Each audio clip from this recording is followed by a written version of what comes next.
Hello everyone. एक बार एक व्यक्ति भगवान बुद्ध के पास पहुंचा और उसने कहा, हे प्रभु, मैं जब भी अपनी समस्याओं को लेकर आपके पास आता हूं तो आप हमें हर बार एक ही एडवाइस देते हैं कि ध्यान करो, इससे तुम्हारी सारी समस्याओं का समाधान निकल जाएगा। लेकिन प्रभु, मैं जब भी ध्यान करने बैठता हूँ तो मैं 5 मिनट भी ध्यान से बैठ नहीं पाता। मैं बड़ा परेशान हूँ, कृपया मेरा मार्गदर्शन करें। भगवान बुद्ध ने उस व्यक्ति की बातों को सुना, थोड़ी देर तक मौन रहे, फिर उसके पश्चात उन्होंने मुस्कुराते हुए कहा, सोचो, यह तुम्हारा ही मन है। भगवान बुद्ध ने कहा, सोचो, यह तुम्हारा ही मन है जो तुम्हारे बस में नहीं है और यह 5 मिनट के लिए भी तुम्हें अस्थिर बैठने नहीं दे रहा है। इस अशांत मन से तुम अपनी सारी परेशानियों को हल करना चाहते हो। इस अशांत मन से तुम जीवन में बड़ी बड़ी उपलब्धियों को हासिल करना चाहते हो। यह कैसे संभव है? इस मन के अशांत होने के बहुत से कारण हैं, जिसमें 2 प्रमुख कारण हैं, और ये 2 कारण हैं भूतकाल में रहना और भविष्य की चिंता करना। हम ज्यादातर समय बीती हुई घटनाओं के बारे में सोचते हुए निकाल देते हैं। किसी ने हमारा अपमान कर दिया, किसी ने हमें ऐसा कह दिया, उसके बारे में ही सोचते रहते हैं और यह विचार हमारे मन में निरंतर रोलिंग स्टोन्स की तरह चलते रहते हैं।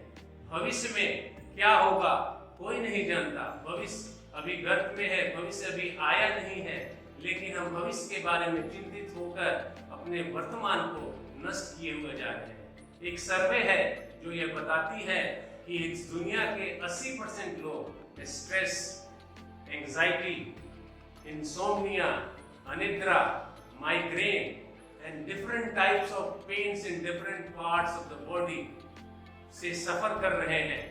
इन सारी समस्याओं का बस एक ही समाधान है, ध्यान। सऊदी अरेबिया में एक बड़ी ही विख्यात प्रसिद्ध मुस्लिम सूफी संत हुई जिनका नाम था राबिया बसरी।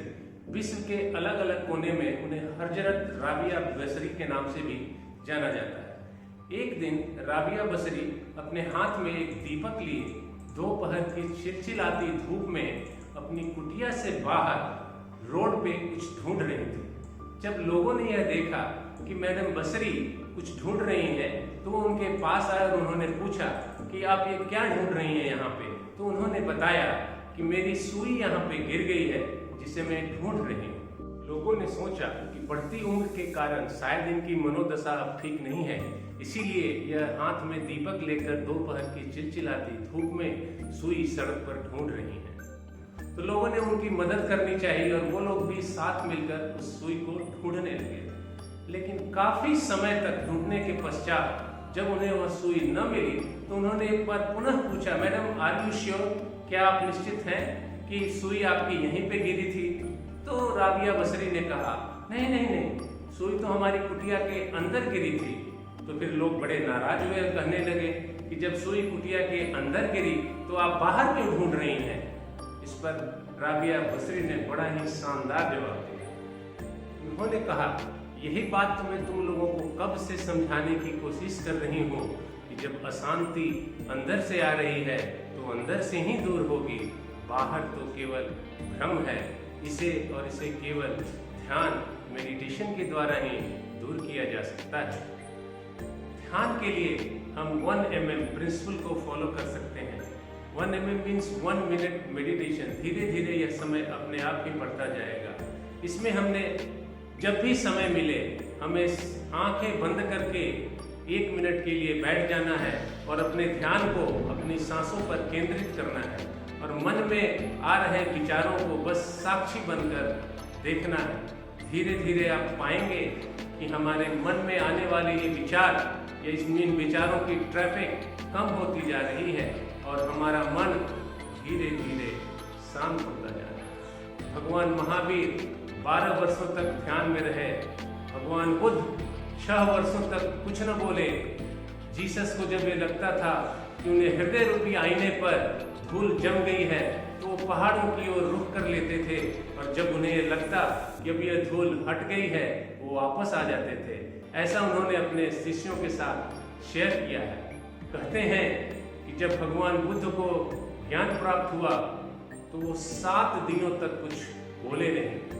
उनके न बोलने के कारण भगवान इंद्र का सिंहासन डोलने लगा और भगवान इंद्र, जो कि बहुत ही सतर्क राजा के रूप में जाने जाते हैं, हमेशा अलर्ट रहने वाले राजा, सीधे ब्रह्मा जी के पास पहुंचे। उन्होंने ब्रह्मदेव से निवेदन किया, प्रभु भगवान बुद्ध तो बोल ही नहीं रहे हैं। फिर उसके पश्चात ब्रह्मदेव के निवेदन पर भगवान बुद्ध ने अपनी वाणी से पूरी संसार को आलोकित किया।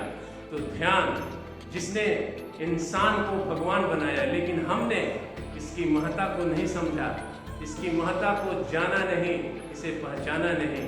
तो आइए इस ध्यान रूपी असीम शक्ति को अपनाते हैं और इसे अपनाकर अपने जीवन को सुखमय एवं शांति में बनाते हैं, क्योंकि सुख एवं शांति इंसान के अंदर ही वास करती है, जिसे केवल एवं केवल ध्यान के द्वारा ही प्राप्त किया जा सकता है, क्योंकि ध्यान ही सृजन का आधार है। धन्यवाद। जय हिंद।